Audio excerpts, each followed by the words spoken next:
दाजुभाइ तथा दिदीबहिनीहरू नमस्कार। आउनुहोस् परमेश्वरको बारेमा सत्य वचन सुनौ। यो चित्रमालाको पुस्तक लिनुहोस् र जब यो संगीतको धुन सुन्नुहुनेछ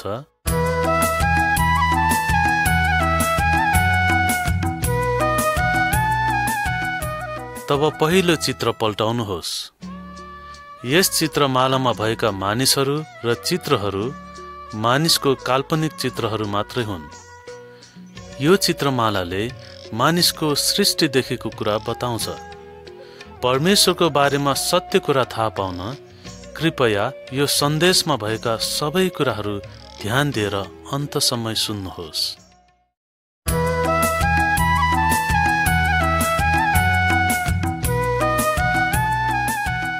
चित्र नम्बर 1।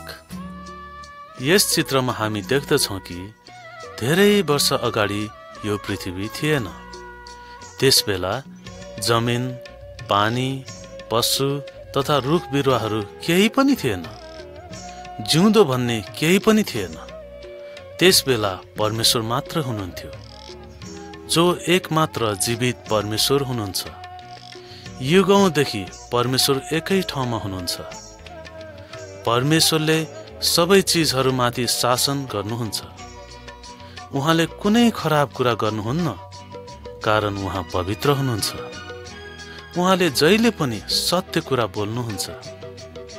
जब परमेश्वरले यो संसार बनाउनु भयो तब उहाँले भन्नुभयो, उज्यालो भइजाओस्। तब उज्यालो भयो।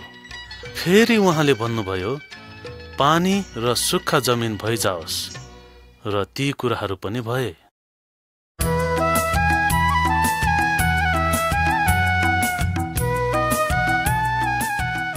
चित्र नम्बर 2। चित्रमालामा भएको यस पुस्तकलाई बाइबल भनिन्छ। परमेश्वर हामीसँग बाइबलको वचनद्वारा बोल्नुहुन्छ। बाइबलले हामीलाई सत्य परमेश्वरको बारेमा बताउँछ। परमेश्वरले सबै मानिसहरूलाई प्रेम गर्नुहुन्छ। बाइबलले हामीलाई शान्ति र आनन्दको बाटो देखाउँछ। यस सन्देशमा भनिएका सबै कुराहरू बाइबलका कुराहरू हुन्।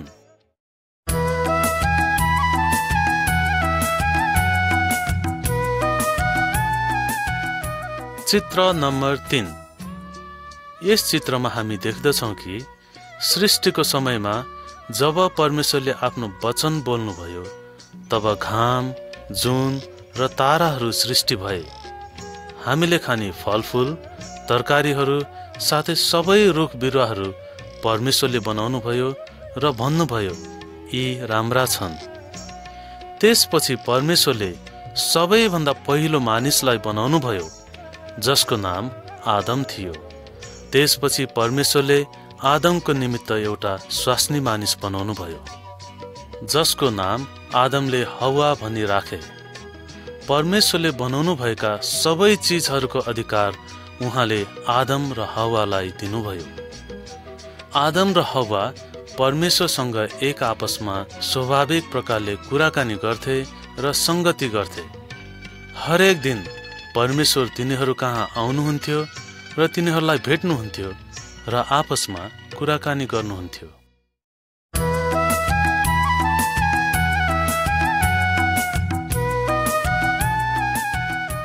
चित्र नम्बर 4।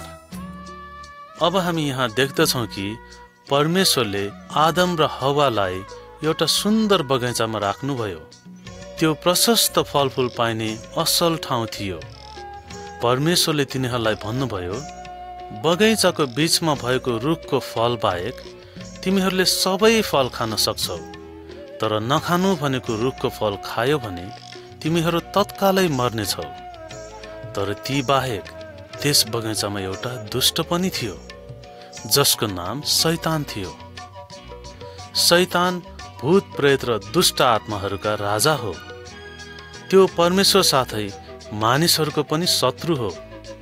एक दिन शैतान आएर हवालाई झुक्काएर भन्यो, यदि तिमीले यो रुखको फल खायो भने तिमी मर्ने छैनौ, तर तिमी परमेश्वर जस्तै हुनेछौ र सबै कुरा जान्नेछौ।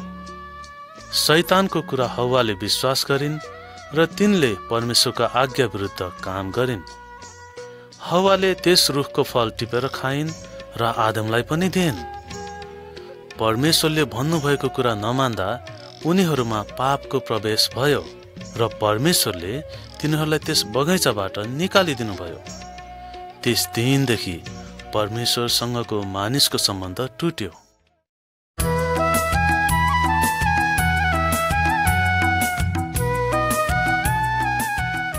चित्र नम्बर 5। यहाँ हामी देख्छौँ कि आदम र हव्वाका सन्तानहरूमा पनि उनीहरूको पापी स्वभाव रहन गयो। तिनीहरूको कैन र हाबिल नाम गरेका 2 जना छोराहरू थिए। जब तिनीहरू ठुला भए, हाबिल गोठालो र कैन चाहिँ किसान बने। एकपटक कैनले आफ्नो केही अन्न बलि भेटीको रूपमा परमेश्वर कहाँ ल्याए। हाबिलले पनि भेटीको रूपमा एउटा भेडो ल्याए। हाबिलको भेटीद्वारा परमेश्वर खुसी हुनुभयो, किनभने उनले परमेश्वरलाई साँच्चै प्रेम गर्दथे र उहाँको आज्ञा मान्दथे। तर कैनले परमेश्वरका आज्ञा मान्दैनथे र उनको भेटीद्वारा परमेश्वर खुसी हुनु भएन। त्यसकारण कैन धेरै रिसाए र हाबिललाई मारे। कैनले गरेको काम परमेश्वरले देख्नुभयो र कैनलाई त्यहाँबाट टाढा धपाइदिनु भयो।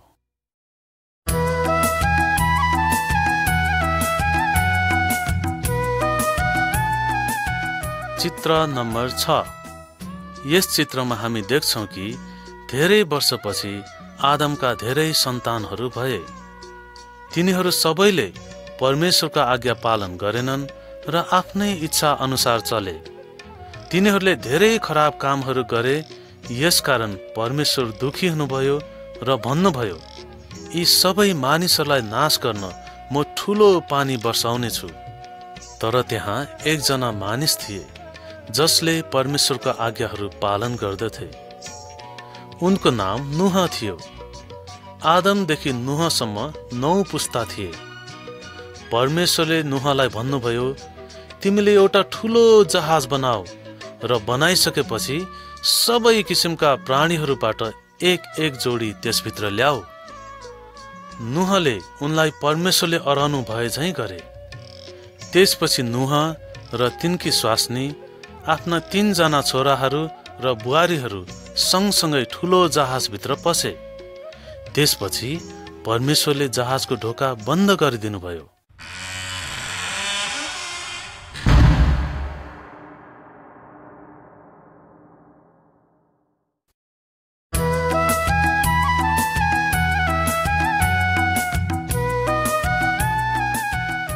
चित्र नम्बर 7। यस चित्रमा देख्दछौँ कि परमेश्वरले 40 दिनसम्म लगातार आकाशबाट पानी बर्साउनु भयो।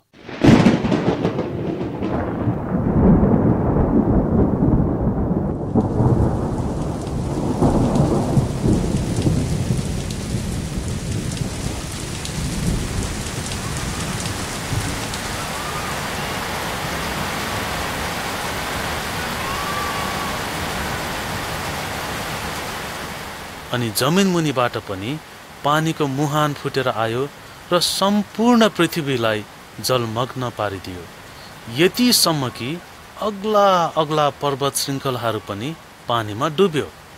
जहाज बाहिर भएका जीवित प्राणी, जनावर, चराचुरुङ्गी, घस्रने जन्तु र मानिसहरू सबै नै पानीमा डुबेर मरे। तर नुह, उनको परिवार र त्यो जहाजभित्र भएका सबै प्राणीहरू भने बाँचे। पानी नसुकुन्जेल करिब 1 वर्षसम्म त्यो ठुलो जहाज पानी माथि तैरी नै रह्यो। पानी सुकेर सुक्खा जमिन देखा परेपछि नुह, उनको परिवार र सबै प्राणीहरू जहाजबाट उत्रिए र हिँडडुल गर्न थाले।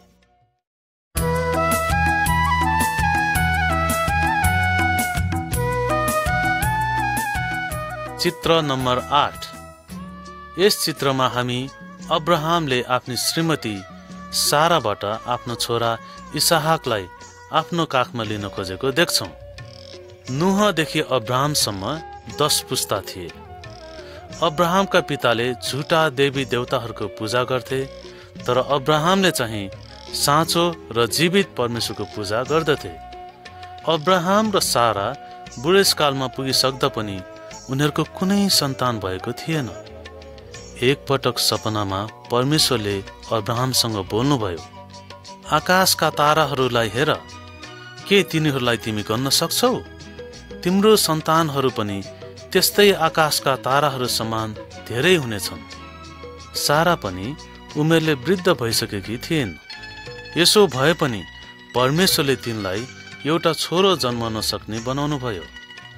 परमेश्वरले अब्राहम र सारालाई एउटा छोरा दिनुभयो, जसको नाम उनीहरूले इसहाक राखे। परमेश्वरले प्रतिज्ञा गर्नुहुँदै भन्नुभयो कि इसहाकको सन्तानबाट मुक्तिदाता जन्मनु हुनेछ, जसले सारा संसारको पाप उठाइ लैजानुहुनेछ। परमेश्वरले सधैँ सत्य बोल्नुहुन्छ। साँच्चै नै परमेश्वरले प्रतिज्ञा गर्नुभए अनुसार संसारमा मुक्तिदाता पठाउनुभयो। उहाँको नाम येशू ख्रीष्ट हो। उहाँसँग तपाईँ र मेरो पापलाई हटाइदिने र यसबाट हामीलाई शुद्ध पार्ने शक्ति छ।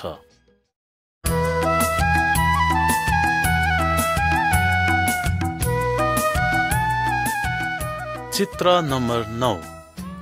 अब यस चित्रमा हेरौँ त एकजना मानिस हातमा ढुङ्गाका पाटीहरू लिएर डाँडाबाट तल झरिरहेको छ।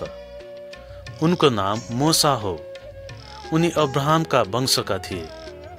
अब्राहमका धेरै सन्तानहरू भए। तिनीहरूमध्ये केहीको बारेमा तपाईहरूले यस नक्सामा बुझ्न पाउनुहुनेछ।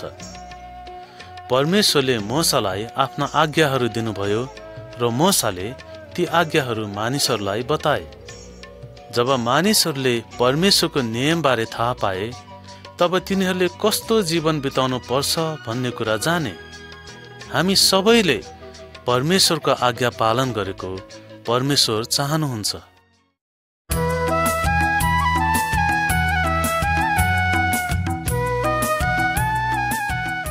चित्र नम्बर 10। यस चित्रमा हेर्नुहोस्, यस मानिसले काठको मूर्तिलाई ढोगिरहेको छ। हामीहरूले आफ्नै हातले बनाएका देवी देवताका मूर्तिहरूलाई पुज्न हुँदैन भनी परमेश्वरले हामीलाई भन्नुहुन्छ, किनभने सत्य परमेश्वर एउटै हुनुहुन्छ र हामीले उहाँलाई मात्रै पुज्नुपर्छ। यहाँ यी चारैजनाले प्रार्थना गरिरहेको हेर्नुहोस्।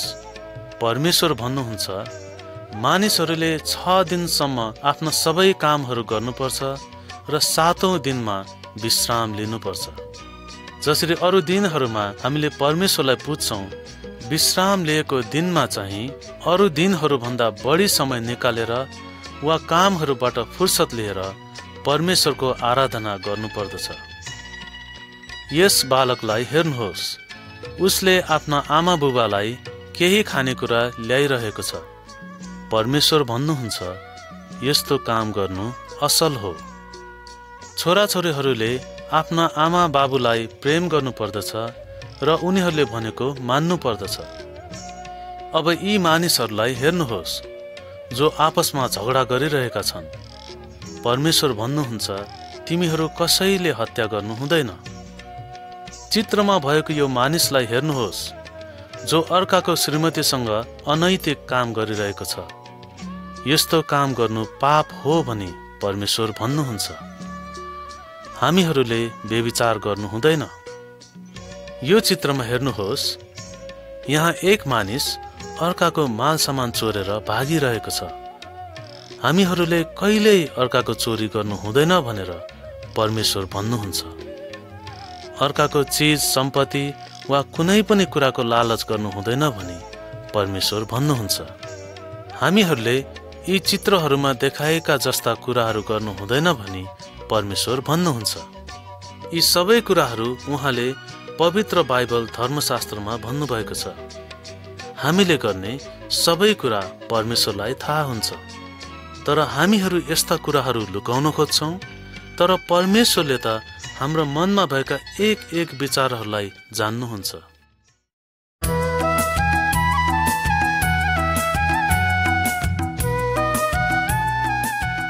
चित्र नम्बर 11।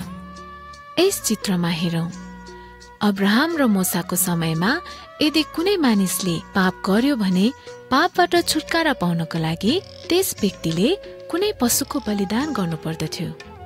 यसरी त्यस बलिदानबाट उसले आफू पापी छु भनी स्वीकार गर्दथ्यो। आजभोलि हामीले हाम्रा पापहरूबाट छुटकारा पाउनको लागि कुनै पशुहरूको बलिदान गर्नु पर्दैन, किनभने परमेश्वरले हाम्रो पाप शुद्ध गर्नको लागि मुक्तिदाता पठाइदिनु भएको छ। उहाँको नाम येशू ख्रीष्ट हो। हाम्रा पापको निम्ति बलिदान भएर हाम्रो बदलीमा मर्नको लागि येशू ख्रीष्ट क्रुसमा टाँगिनुभयो। तर मर्नु भएको 3 दिनपछि मृत्युलाई जितेर पौडी उठ्नुभयो। अब तपाईहरूमध्ये जसले म एक पापी मानिस हुँ भनी सम्झनुहुन्छ, येशू ख्रीष्टमाथि तपाईँ विश्वास गर्नुहोस् र आफ्नो पापको खातिर पश्चाताप गर्नुहोस्। साँचो हृदयले पश्चाताप गर्नुभयो भने परमेश्वरले तपाईका सबै पापहरू क्षमा गर्नुहुन्छ।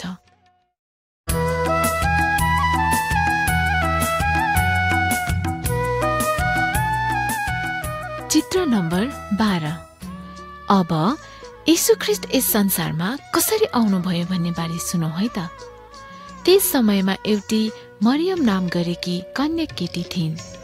उनको युसुफ नाम गरेको व्यक्तिसँग विवाहको लागि मङ्गनी भइसकेको थियो। एक दिन स्वर्गबाट एकजना स्वर्गदूत आई मरियमलाई भने, परमेश्वरको पवित्र आत्माद्वारा तिमी गर्भवती हुनेछौ र तिमीले एउटा पुत्र जन्माउनेछौ, जसको बारेमा परमेश्वरले प्रतिज्ञा गर्नुभएको थियो र उहाँद्वारा नै मानिसको पाप हटाइनेछ। त्यसरी नै परमेश्वरको स्वर्गदूतले युसुफलाई पनि सपनामा भने, युसुफ, मरियमलाई विवाह गर्न तिमी नडराऊ। सुन, जुन बालक उनले जन्माउने छिन् त्यो परमेश्वरको पवित्र आत्माद्वारा जन्मेको हुनेछ।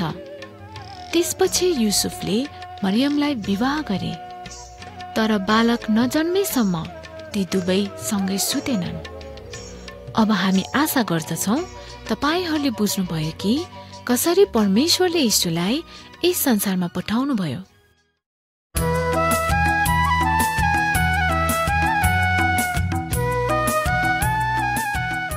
चित्र नम्बर 13। अब यस चित्रमा हेरौं, मरियम र युसुफ बेथलेहेम नाउँको गाउँमा आइपुगेका छन्।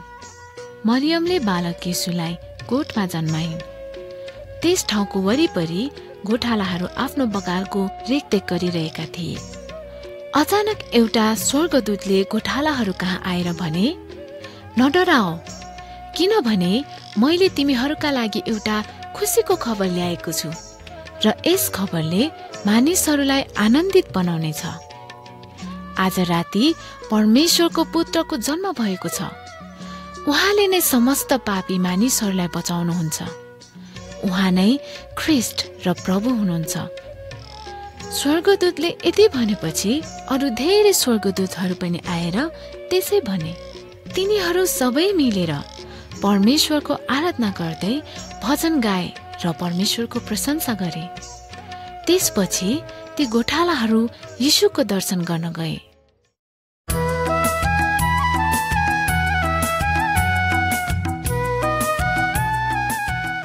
चित्र नम्बर 14। यस चित्रमा यीशुलाई हामी उहाँको बाल्य अवस्थामा देख्छौं। त्यस बेला उहाँ 12 वर्षको हुनुहुन्थ्यो। उहाँ ठूला ठूला विद्वान पण्डितहरूसँग बसेर विशेष कुराको विषयमा छलफल गर्दै हुनुहुन्छ। के एउटा भर्खरको ठिटोले ठूला ठूला विद्वान पण्डितहरूलाई सिकाउन सक्छ? हामीलाई सम्भव नलाग्न सक्छ। तर यीशुको ज्ञान बुद्धि देखेर तिनीहरू नै आश्चर्यचकित हुन्थे। अर्को नक्सामा यीशु जवान मानिस भइसक्नु भएको देखाइएको छ। उहाँको ज्ञान बुद्धि अति अचम्मको थियो। उहाँले परमेश्वर साथै मानिसहरूलाई खुसी तुल्याउनु भयो। परमेश्वरले भन्नुभयो, यीशुले भनेका कुराहरू सुन, उनले मैले भन्न चाहेका कुराहरू भन्दछन्।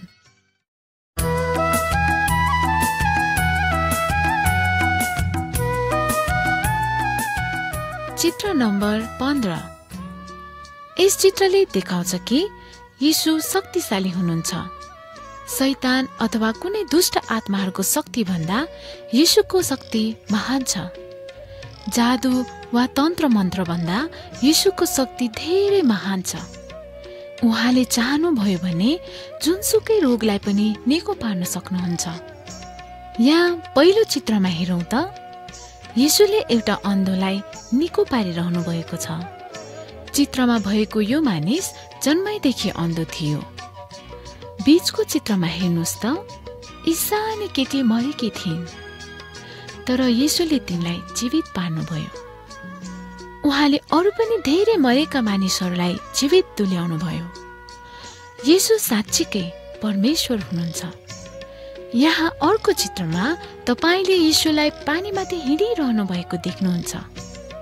आधी बेरीहरू समेत येशूले हकार्नु हुँदा थामिन्थे र शान्त हुन्थे।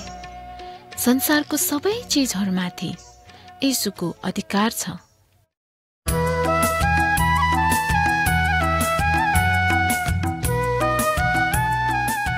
चित्र नम्बर 16। अब यस चित्रमा हेरौँ। येशूले जहिले पनि असल काम मात्र गर्नुभयो। उहाँले कहिले पनि पाप गर्नु भएन। येशूले मानिसहरूलाई सत्य परमेश्वरको बारेमा शिक्षा दिनुभयो।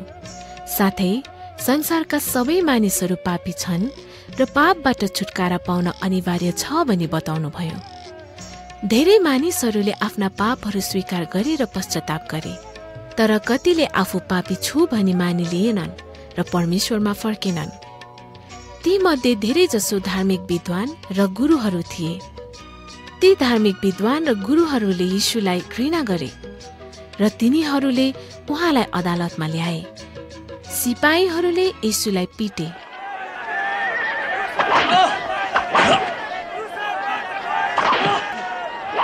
साथै उहाँको अनुहारमा थुके।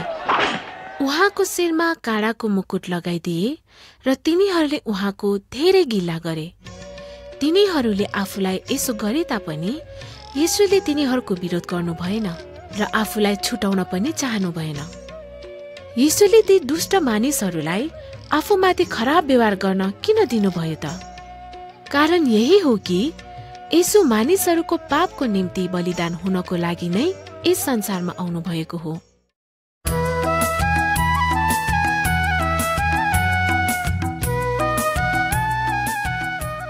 चित्र नम्बर 17। यस चित्रमा हेरौँ। येशूको समयमा अपराध गर्ने मानिसहरूलाई यसरी काठको क्रुस बनाएर झुन्डाइ मार्ने नियम थियो। रोमी सिपाहीहरूले येशूलाई पनि हात खुट्टामा किला ठोके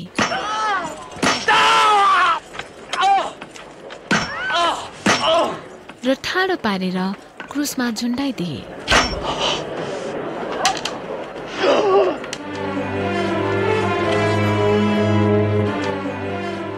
मानिसहरूको पापको निम्ति येशूले यस्तो दुःख कष्ट सहनुभयो।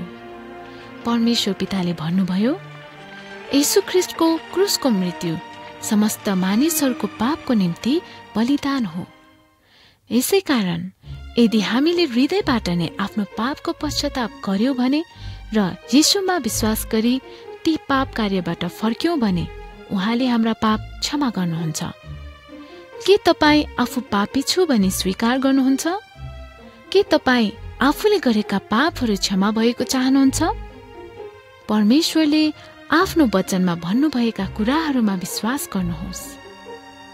उहाँ हाम्रो मुक्तिदाता हुनुहुन्छ, किनभने हामीले देख्यौं कि यी सबै उहाँले हाम्रै निम्ति गर्नुभयो।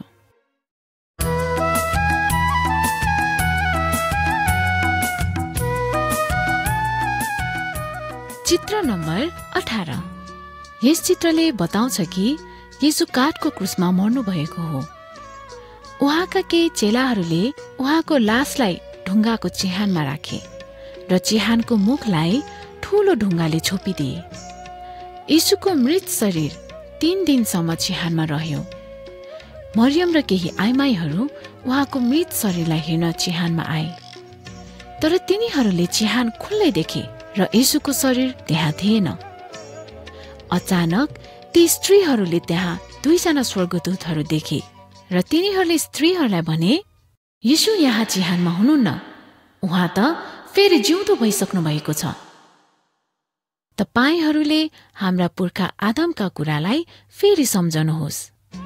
जब शैतानले आदम र हव्वालाई छल गरेर पाप गर्न लगाएको थियो, तब उसले सोचेको थियो कि ऊ अब संसारकै मालिक भएको छ। तर यीशु ख्रीष्ट हाम्रा पापहरूका निम्ति क्रुसमा मर्नुभयो र हाम्रा पापहरू हटाइदिनुभयो र मृत्युबाट बौरी उठ्नु भएर शैतानमाथि विजय प्राप्त गर्नुभयो। अब हामीमाथि शैतानको कुनै शक्ति वा अधिकार छैन।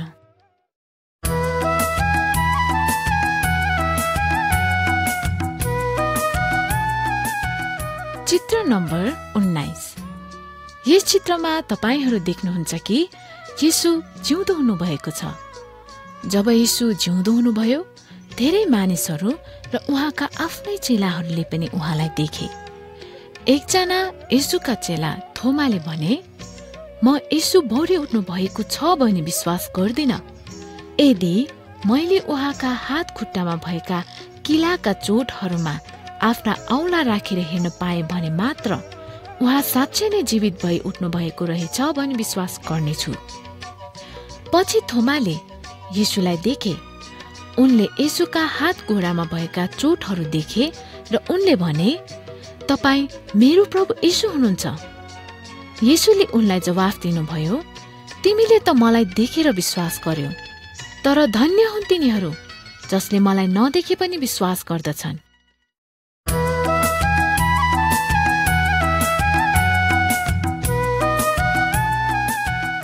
चित्र नम्बर 20। अब यस चित्रमा हेर्नुहोस्। येशू बौरी उठ्नु भएपछि 40 दिनसम्म पृथ्वीमा रहनुभयो। उहाँले धेरै मानिसहरूलाई दर्शन दिनुभयो। येशूले आफ्ना चेलाहरूलाई भन्नुभयो, अब म स्वर्गमा आफ्नो पिता कहाँ जाँदैछु, तर तिमीहरूले सबै मानिसहरूलाई एक कुरा सुनाऊ कि तिनीहरूको पापको लागि म क्रुसमा बलिदान भए र मृत्युलाई जितेर बौरी उठे। अब जसले विश्वास गर्छ र मेरो आज्ञा पालन गर्दछ उसको पाप क्षमा हुनेछ र मसँग स्वर्गमा बस्न पाउनेछ। चित्रमा तपाईहरूले देख्नुहुन्छ कि येशू आफ्ना चेलाहरूलाई छोडेर स्वर्गतिर फर्कदै हुनुहुन्छ। 2 जना स्वर्गदूतहरूले चेलाहरूलाई भने, येशू फेरि यस संसारमा फर्केर आउनुहुनेछ।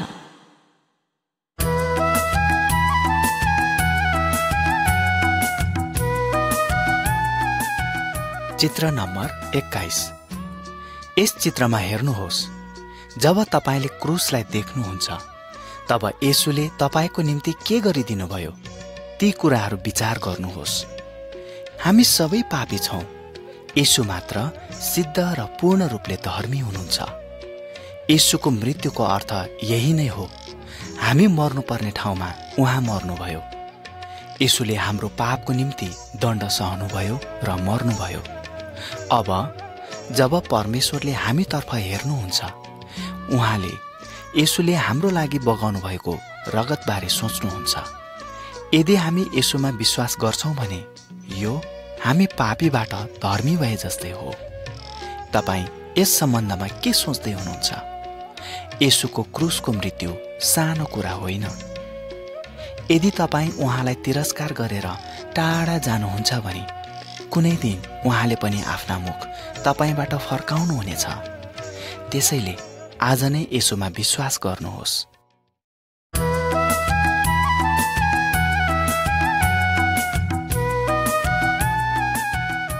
चित्र नम्बर 22। अब यस चित्रमा हेर्नुहोस्, परमेश्वरको वचनले भन्दछ कि बाटाहरू 2 किसिमका छन्। एउटा बाटो येशूको हो भने अर्को शैतानको हो। शैतानको बाटो फराकिलो छ। शैतानले धेरै मानिसहरूलाई छक्क्याउँछ र मानिसहरू त्यसको बाटोमा नै हिँड्छन्। तिनीहरूले शैतानको बाटोलाई अति नै असल छ भनी ठान्दछन्। तर राम्ररी हेर्नुस् त, त्यो बाटो कहाँ पुगेर टुङ्गिन्छ? त्यो बाटो नरकमा पुगेर टुङ्गिन्छ। अनि पछि परमेश्वरले शैतान र त्यसका सबै दुष्ट आत्माहरूलाई त्यसै ठाउँमा फ्याँकिदिनुहुन्छ। यदि तपाईँ शैतानको पछि हिँड्नुहुन्छ भने तपाईँ पनि त्यही डरलाग्दो ठाउँमा नष्ट हुनुहुनेछ। अब म तपाईहरूलाई येशूको बाटोबारे बताउँछु। यो बाटो साँघुरो छ अनि थोरैजना मात्र यो बाटोमा लागेका छन्। तर येशूको बाटो परमेश्वरको असल ठाउँ स्वर्गमा पुगेर टुङ्गिन्छ। यदि तपाईँ येशूको बाटोमा हिँडेर स्वर्ग पुग्न चाहनुहुन्छ भने शैतानको बाटोलाई छोडिदिनुहोस्, येशूलाई पछ्याउनुहोस् अनि परमेश्वरले तपाईँलाई आफ्नो पवित्र आत्मा दिनुहुनेछ। उहाँ तपाईँसँग त्यस बाटोमा हिँड्नुहुन्छ र तपाईँलाई सहायता गर्नुहुन्छ। तपाईँलाई येशूको बाटोमा लगातार हिँडिरहनको लागि पवित्र आत्माले मद्दत गर्नुहुनेछ। के तपाईँ येशूमा विश्वास गर्नुहुन्छ? यदि तपाईँ येशूमा विश्वास गर्नुहुन्छ भने यसरी येशू प्रभुसँग प्रार्थना गर्नुहोस्। प्रभु येशू, म एक पापी मानिस हुँ भनेर स्वीकार गर्छु। मेरो पापको ज्याला तिरिदिनको लागि तपाईँ क्रुसमा मर्नुभयो भनेर म विश्वास गर्छु। प्रभु येशू, मलाई क्षमा गरिदिनुहोस् र मेरो हृदयलाई पवित्र बनाइदिनुहोस् ताकि म परमेश्वरसँग रहन सकूँ। धन्यवाद येशू, मेरो प्रार्थना सुनिदिनु भएको लागि। आमेन। के तपाईँले प्रभु येशूसँग यो प्रार्थना गर्नुभयो? यदि यो प्रार्थना तपाईँले प्रभु येशूसँग आफ्नो हृदयदेखि नै गर्नुभएको हो भने तपाईँ अब परमेश्वरको सन्तान र परमेश्वर तपाईँको पिता हुनुभएको छ।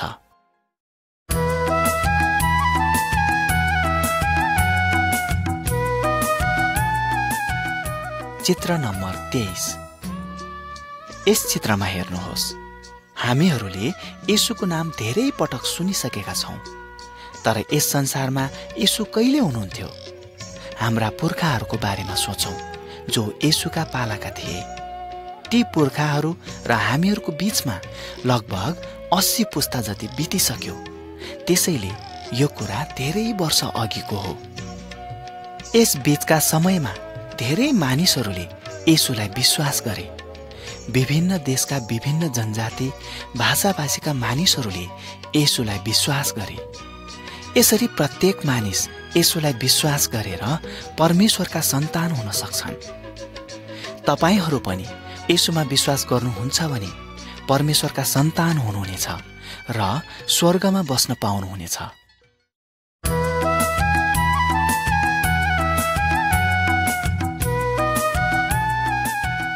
चित्र नम्बर 24। यस चित्रमा हेर्नुहोस्। येशूको समयमा एकजना निकोदेमस नाम गरेका धार्मिक गुरु थिए। एक रात उनी येशू कहाँ आएर बातचित गरे।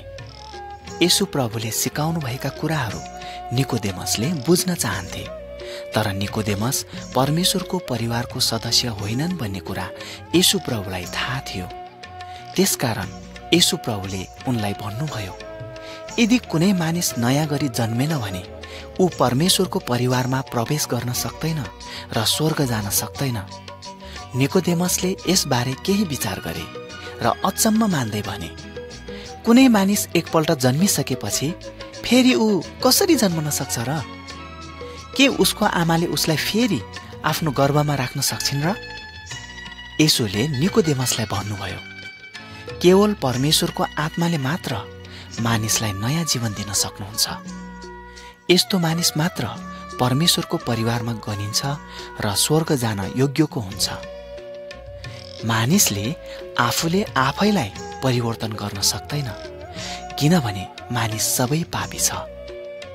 यदि हामी पापी हौं भनी मानिलिन्छौं र हाम्रा पापहरू येशू प्रभुले हटाइदिन सक्नुहुन्छ भनेर विश्वास गर्छौं भने परमेश्वरको पवित्र आत्माले हामीलाई नयाँ जन्म दिनुहुन्छ। येशूले यी सबै कुराहरू निकोदेमसलाई भन्नुभयो। यदि तपाईँ पनि येशू प्रभुलाई आफ्नो पाप अपराधहरू क्षमा गरिदिनुहोस् भनेर भन्नुहुन्छ भने परमेश्वरको आत्माले तपाईँलाई एक बेग्लै नयाँ व्यक्ति बनाउनुहुन्छ।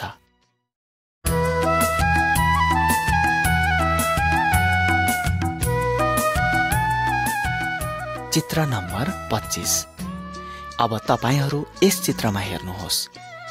जब येशू स्वर्गमा फर्कन लाग्नु भएको थियो तब उहाँले आफ्ना चेलाहरूलाई भन्नुभयो, म स्वर्गमा फर्केर जाँदैछु, तिमीहरूले पिताबाट पाएको प्रतिज्ञालाई पर्खिरह, जसलाई पिताले तिमीहरूमाझ पठाउनुहुनेछ।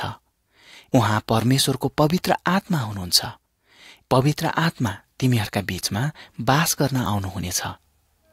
यति भनिसक्नु भएपछि येशू प्रभु स्वर्गमा फर्कनुभयो।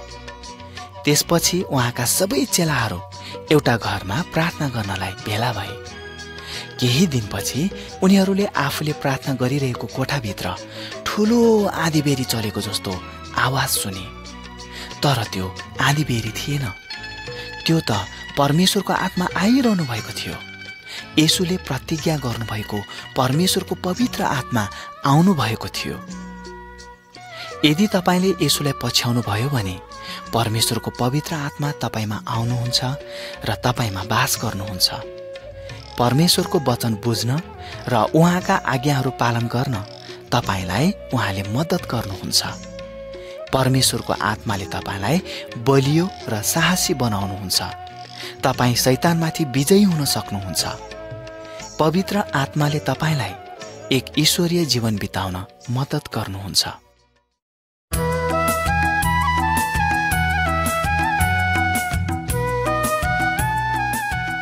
चित्र नम्बर 26। अब फेरि यस नक्सामा हेरौँ। जब हामी अन्धकारमा हिँड्छौँ, हामी धेरै जसो भयभीत हुन्छौँ। शैतानले भनेको मान्नु वा आफ्नै इच्छा अनुसार हिँड्नु चाहिँ अन्धकारमा हिँडे जस्तै हो। यदि हामी शैतानको पछि हिँड्छौँ भने हामी सधैँ डराइ नै रहनेछौँ। तर हामी येशूलाई पछ्याउँछौँ भने कुनै कुरादेखि हामी डराउनु पर्ने छैन। यो चाहिँ उज्यालोमा हिँडे जस्तै हो। येशूले हामीलाई हेरिरहनुहुन्छ र कुनै कुराले हामीलाई नोक्सान पुर्याउन सक्दैन। येशूलाई थाहा छ कि हामी धेरै पटक भयभीत हुन्छौँ। तर जब हामीलाई डर लागेको अनुभव हुन्छ, त्यसबेला प्रभु येशूसँग हामी प्रार्थना गर्न सक्छौँ अनि उहाँले हामीलाई सबै किसिमका डरहरूबाट छुटकारा दिनुहुन्छ र हामी फेरि डराउनु पर्दैन।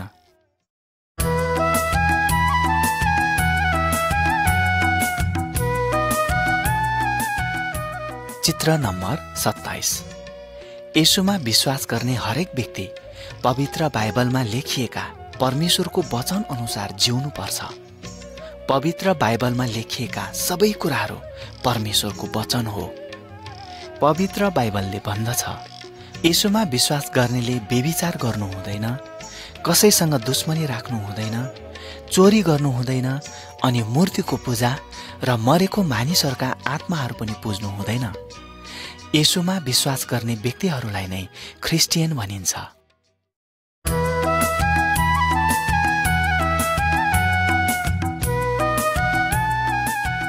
चित्र नम्बर 28।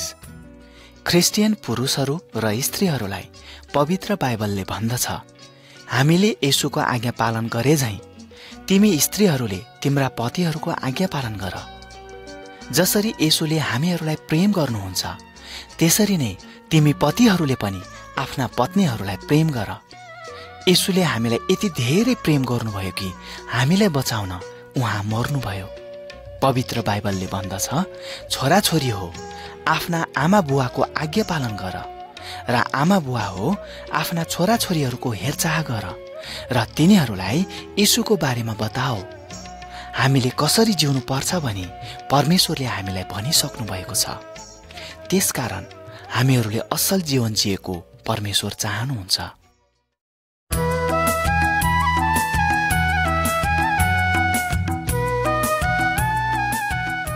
चित्र नम्बर 29।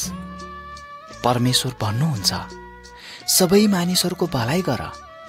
हामीले हाम्रा साथीहरू र परिवारलाई त प्रेम गर्छौं, तर हामीले हाम्रा शत्रुहरूलाई पनि प्रेम गर्नुपर्छ। पहिलो चित्रमा हेरौँ। यी दुई मानिसहरू पहिला शत्रु थिए, तर अब उनीहरू आफ्ना हतियारहरू फ्याँकेर मित्र भएका छन्। हामीले खराबको बदला खराब गर्नुहुन्न भनेर परमेश्वर भन्नुहुन्छ। त्यसै गरी दोस्रो चित्रमा हेरौँ।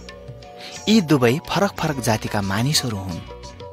यी जातिहरू सधैँ आपसमा झगडा गर्दथे, तर यहाँ एकले अर्कालाई सहायता गर्दै गरेको देख्न सक्छौं।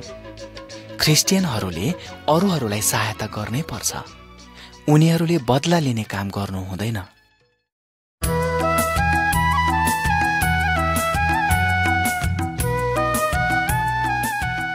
चित्र नम्बर 30। यी दुई मानिसहरू येशूलाई विश्वास गर्न चाहन्छन्। तिनीहरूले आफ्ना मूर्तिहरू र तन्त्र मन्त्रका सामानहरू जलाउँदैछन्। येशू ख्रिस्टलाई विश्वास गर्नुभन्दा पहिले हामीले हाम्रो सहायताको निम्ति भूतप्रेतहरू बोलाउँथ्यौँ भने अब हामी परमेश्वरका जनहरूले येशूलाई गुहार माग्न सक्छौँ।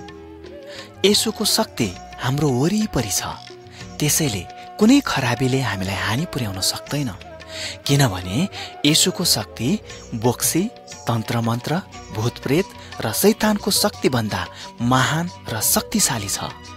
त्यसकारण हामी विश्वासीहरूले येशूलाई मात्र पुकार्नु पर्दछ।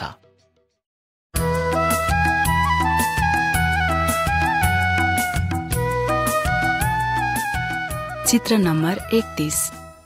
विशेष गरी यस चित्रमा भएको मानिसको बारेमा मलाई भन्न मनपर्छ। यस मानिस प्रभु येशू यस संसारमा हुनुहुँदाको समयको हो, जसलाई अनेकौं भूतप्रेतले सताइरहेको थियो। भूतप्रेतले सताएको कारण ऊ बौलाहा भएको थियो। मानिसहरूले उसलाई साङ्लो र डोरीले बाँधेर राख्थे, तर उसले ती सबै बन्धन चुडालिदिन्थ्यो। येशू आएर यस मानिसलाई दयाले हेर्नुभयो र त्यस मानिसभित्र भएका दुष्ट आत्माहरूलाई हकार्दै भन्नुभयो, यस मानिसलाई छोड र फेरि फर्केर नआइज। शैतानको दुष्ट आत्मा र भूतप्रेतहरू येशूसँग डराएर त्यस मानिसबाट निस्केर भागे। के तपाईलाई पनि यस्तै भूतप्रेतहरू र दुष्ट आत्माहरूले दुःख दिई सताइरहेको छ?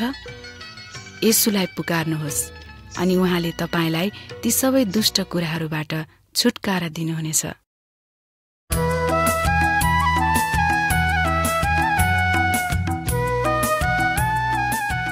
चित्र नम्बर 32। येशूको बाटोमा हिँड्न सजिलो छैन भनी हामीहरूले सुनिसक्यौं। हामीभित्र एउटा ठूलो लडाईँ भएको हामी अनुभव गर्छौं। परमेश्वरको आत्माले हामीलाई उहाँको बाटोमा हिँड्न, परमेश्वरलाई पछ्याउन अनि पवित्र जीवन जिउन सहायता गर्नुहुन्छ भने शैतानले पनि केही षड्यन्त्र रचिरहेको हुन्छ। त्यसले हामीलाई परीक्षामा पारेर नराम्रो काम अर्थात् पाप गर्न लगाइरहेको हुन्छ। शैतानले हामीलाई भन्छ, धनी हुन कठोर परिश्रम गर, धनी भयो भने तिमीले नाम कमाउँछौ र तिम्रो जीवन सुखमय हुन्छ। आफ्नो बारेमा मात्र विचार गर, अरूको वास्ता नराख, तिमी जे चाहन्छौ त्यही बारे मात्र सोच। शैतानले यस्ता झुटा कुराहरू हामीलाई भन्दछ अनि हामीलाई पनि यस्तै कुराहरू सुन्न मन लाग्छ। हामीहरू शैतानले भने जस्तै गरी यी सबै कुराहरू गर्छौं। हामी ख्रिस्टियनहरू नक्सामा उभिएको बीचको मानिस जस्ता छौं। उसले असल काम गर्न सकोस् भने येशूले तिनलाई परमेश्वरको आज्ञा पालन गर्नका निम्ति उत्साह दिँदै हुनुहुन्छ अनि शैतानले पनि उसलाई आफ्नो कुरा भनेर खराब काम गर्न सिकाउँदैछ। हामी परमेश्वरका जनहरू एउटा ठूलो संघर्षको माझमा छौं, तर हाम्रा प्रिय मित्र येशू हाम्रा साथमा हुनुहुन्छ। उहाँलाई मात्र पछ्याउन उहाँले हामीलाई सामर्थ्य तुल्याउन सक्नुहुन्छ।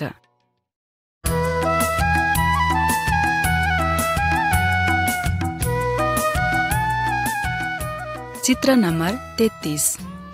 येशूले यो कथा मानिसहरूलाई सुनाउनु भएको हो। एकजना बाबुका 2 छोराहरू थिए। एक दिन कान्छो छोरा बाबु कहाँ आयो र आफ्नो अंश माग्यो। बाबुले कति सम्झाइ बुझाइ गर्दा पनि ऊ मानेन र आफ्नो अंश लिएर ऊ गाउँ छाडी एउटा ठूलो शहरमा गयो। उसले शहरमा पुगेर जाँड रक्सी र मोज मज्जामा पैसा खर्च गर्यो। उसले आफूले चाहेका सबै थोक गर्यो, जसकारण चाँडै नै उसको धन सम्पत्ति सकियो अनि ऊ भिखारी सरह भयो। उसले धेरै दुःख कष्ट सहनु पर्यो। कयौं दिन त ऊ भोकै पनि बस्नु पर्यो। केही समयपछि बल्ल उसको होस खुल्यो र पछुताउँदै बुबा कहाँ फर्क्यो। फर्केर उसले आफ्नो बुबासँग क्षमा माग्यो। बुबाले आफ्ना छोरालाई धेरै माया गर्ने हुनाले उसलाई क्षमा दिनुभयो र सधैँको लागि घरमा बस्न दिनुभयो। हामीहरू सबैजना येशूले भन्नुभएको यस कथाको कान्छो छोरा जस्तै छौं। हामीहरू सबैलाई परमेश्वर पिताले औधी प्रेम गर्नुहुन्छ। हामीहरूले गरेका आफ्ना पाप अनि उहाँको आज्ञा तोडेको कारणले लाजमा पर्छौं। तब त्यस मानिसले जस्तै आफ्ना पापहरू स्वीकार गरी येशूमा आउँछौं भने परमेश्वरले हाम्रा सबै पाप र अशुद्धतालाई क्षमा गर्नुहुन्छ।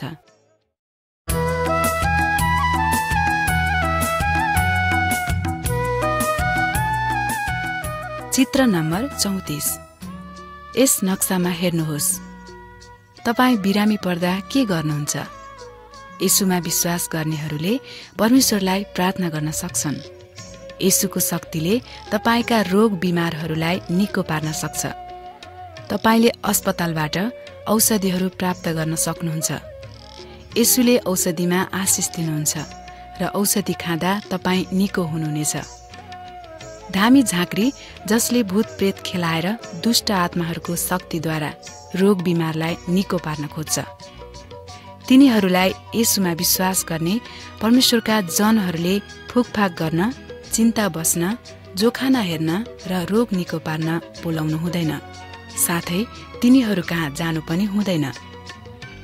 येशूको शक्ति तिनीहरूको भन्दा धेरै ठूलो छ।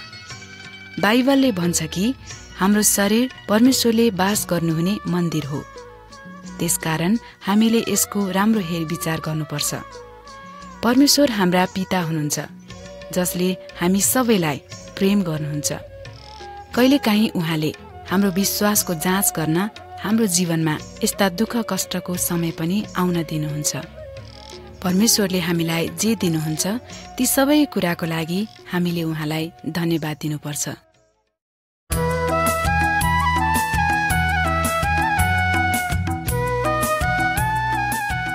चित्र नम्बर 35।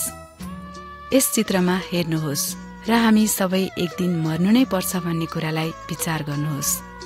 यदि आज नै तपाईको प्राण गयो भने तपाईको आत्मा कहाँ जान्छ? जब परमेश्वरका मानिसहरू मर्दछन् तब उनीहरूको आत्मा परमेश्वर कहाँ जान्छ, किनभने येशूले तिनीहरूको पाप क्षमा गर्नुभएको छ।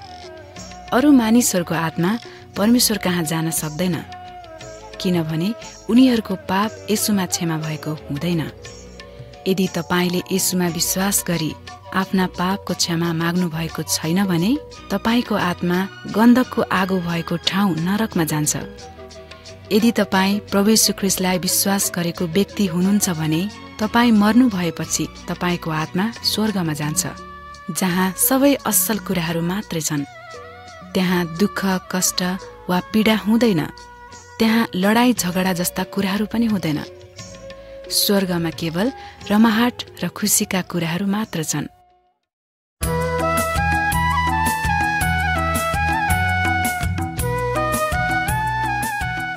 चित्र नम्बर 36। अब यस चित्रमा हेर्नुहोस्। हाम्रो शरीरका धेरै अङ्गहरू छन्। हेर्नका लागि आँखा, सुन्नका लागि कान, बोल्नका लागि मुख र हिँड्नका लागि खुट्टा आदि। प्रत्येक अङ्गका आआफ्नै कामहरू छन्। यदि शरीरको कुनै अङ्ग बिरामी छ भने अरू सबै अङ्गलाई पनि पीडाको अनुभव हुन्छ। शरीरका विभिन्न अङ्गहरूका फरक फरक कामहरू भए झैं हामी विश्वासीहरूका पनि विभिन्न किसिमका कामहरू छन्। कोही मण्डलीलाई हुर्काउने कामको जिम्मा लिएका पास्टर छन्। लेखपढ गर्न सक्नेहरूले नजानेकाहरूलाई बाइबलका कुराहरू सिकाउन सक्छन्। कसै कसैलाई खानपिनको बन्दोबस्त गर्ने सिप हुन्छ र उनीहरूले सोही अनुसारको काम गर्छन्। कसै कसैले परमेश्वरको प्रशंसाको निम्ति गीत भजनहरू बनाउन सक्छन्। कसैले पनि मेरो काम तिनीहरूको भन्दा महत्त्वपूर्ण छ भनेर भन्नु ठिक हुँदैन। हामी जे गर्छौं येशूको निम्ति गर्छौं। तपाईँ आफू के कस्तो काम गर्न सक्नुहुन्छ भनी जान्न परमेश्वरलाई प्रार्थना गर्नुहोस्। यदि कोही बिरामी वा दुःख कष्टमा परेको छ भने हामीहरूले उनीहरूको लागि प्रार्थना गरिदिन सक्छौं। साथै आफूले सक्दो सहायता गर्न सक्छौं।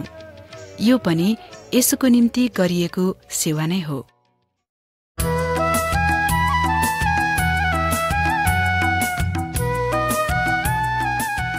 चित्र नम्बर 37।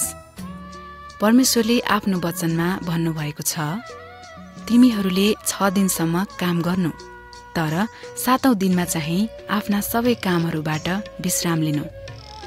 त्यस दिनमा तिमीहरूले आफ्ना सबै कामहरूबाट फुर्सद लिएर मेरो आराधना गर्नु। यो विश्रामको दिन सबै विश्वासीहरू भेला हुने राम्रो समय हो। हामी मण्डलीमा वा कुनै झुण्डमा भेला हुन सक्छौं र परमेश्वरको वचन सुन्न वा उहाँको आराधना गर्न सक्छौं। उहाँको आराधना गर्दा हामीहरू परमेश्वरको स्तुति प्रशंसा साथै भजन कोरसहरू गाउन सक्छौं।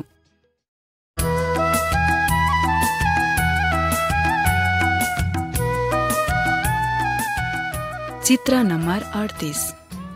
अब यस नक्सामा हेर्नुहोस्। येशू अहिले स्वर्गमा हुनुहुन्छ, तर एक दिन उहाँ फेरि यस संसारमा आउनुहुन्छ।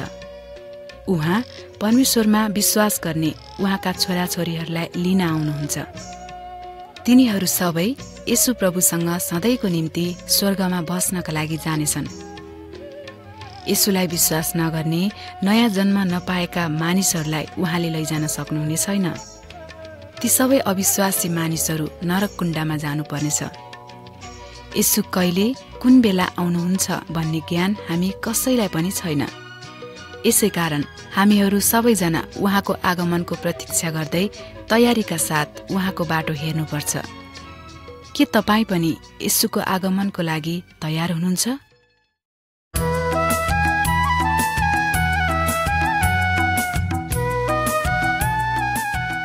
चित्र नम्बर 39। अब हामी यस चित्रमा हेरौं। यी दुई मानिसहरूले रुखका सुकेका हाँगाहरू जलाइरहेका छन्। असल बोटहरूले असल फल फलाउँछन्, तर सुकेका हाँगाहरूले कुनै फल फलाउन सक्दैनन्। हामी परमेश्वरलाई विश्वास गर्ने विश्वासीहरू पनि रुखका हाँगा जस्तै हौं। यदि परमेश्वरको पवित्र आत्मा हामीमा हुनुहुन्छ भने हामीहरू पवित्र र परमेश्वरलाई मनपर्दो जीवन बिताउन सक्छौं। हाम्रा असल कामहरू चाहिँ हाँगाहरूमा फलेका फलहरू जस्तै हुन्छन्। यदि हामी असल काम गर्दैनौं भने त्यो सुकेको हाँगा जस्तै हुन्छौं, जसलाई एक दिन जम्मा गरिन्छ र आगोमा जलाउनको निम्ति फालिन्छ। त्यसकारण हाम्रो जीवनमा परमेश्वरको धेरै असल कामहरू हुन सकोस् भनेर परमेश्वरलाई हामी प्रार्थना गरौं। उहाँले नै हामीहरूलाई असल काम गर्नमा मद्दत गर्न सक्नुहुन्छ। जब हामीले गरेका असल कामहरू मानिसहरूले देख्नेछन्, तब तिनीहरूले थाहा पाउनेछन् कि हामीहरूले येशूलाई पछ्याउँछौं र उहाँलाई प्रेम गर्छौं। तब ती सबै मानिसहरूले परमेश्वरलाई महिमा दिनेछन्।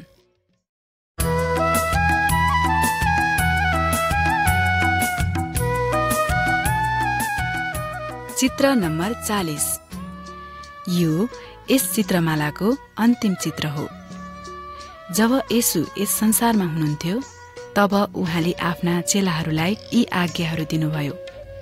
उहाँले भन्नुभयो, सबै ठाउँमा जाओ, प्रत्येक मानिस कहाँ मेरो असल खबर पुर्याऊ। जब तिमीहरू यसो गर्नेछौ, म तिमीहरूको साथमा हुनेछु। मेरो प्रत्येक कुरामाथि अधिकार र शक्ति छ। यो आज्ञा उहाँलाई विश्वास गर्ने हामी सबैको निम्ति पनि हो। यदि हामी येशूलाई पछ्याउँछौं भने अरूहरूलाई उहाँको बारेमा बताउनु हाम्रो कर्तव्य हो।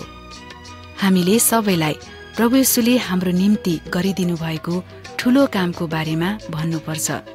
जब हामी त्यसो गर्छौं, तब परमेश्वरको आत्माले हामीमा काम गर्नुहुन्छ।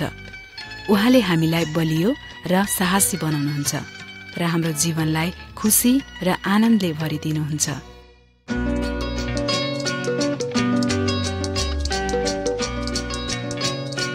यहाँहरूले धीरज साथ यस सन्देशलाई सुनिदिनु भएकोमा धेरै धेरै धन्यवाद। हामी आशा गर्छौं कि यस सन्देशबाट तपाईहरूले उत्साह साथै आशिष पाउनु भएको छ। परमेश्वरबाटको यो असल सन्देश अहिलेलाई यही समाप्त हुन्छ। यदि तपाईहरू जीवित परमेश्वरको बारेमा अझै जान्न चाहनुहुन्छ भने नजिकको कुनै क्रिस्चियन दाजुभाइ तथा दिदीबहिनीहरूसँग वा कुनै मण्डलीमा गएर सोध्न सक्नुहुनेछ। धन्यवाद।